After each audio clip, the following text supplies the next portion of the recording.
Christmas tree క్రిస్మస్లో ఎక్కువగా కనిపించే గుర్తుల్లో ఒకటి క్రిస్మస్ చెట్టు. ఇది సాధారణంగా ఎప్పుడూ పచ్చగా ఉండే ఫిర్ లేదా పైన్ అనే చెట్టును ఉపయోగిస్తారు. అందుకే దీనిని ఎవర్గ్రీన్ చెట్టు అని కూడా అంటారు. ఎప్పుడూ పచ్చగా ఉండే చెట్టు. ఈ పచ్చని చెట్టు దేవుని ప్రేమ ఎప్పటికీ నిలిచేది మరియు యేసు ఇచ్చే నిత్యజీవానికి సంకేతం.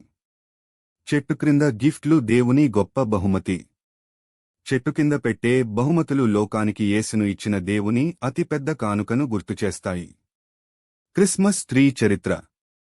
ఇది 500 ఏళ్ల క్రితం జర్మనీ దేశంలో మొదలైంది. అప్పట్లో చెట్లను ఆపిళ్లు, దీపాలు, తరువాత లైట్లతో అలంకరించేవారు. తర్వాత అమెరికా, ఇక ఇప్పుడు ప్రపంచమంతా వ్యాప్తి చెందింది. క్రిస్మస్ ట్రీ మనకు చెప్పే ఆధ్యాత్మిక సందేశం. మన విశ్వాసం ఎప్పుడూ పచ్చగా ఉండాలి. లైట్లలా మనం కూడా ప్రపంచంలో వెలుగులా ఉండాలి. గిఫ్ట్లా ప్రేమ, మంచి, దయ పంచాలి.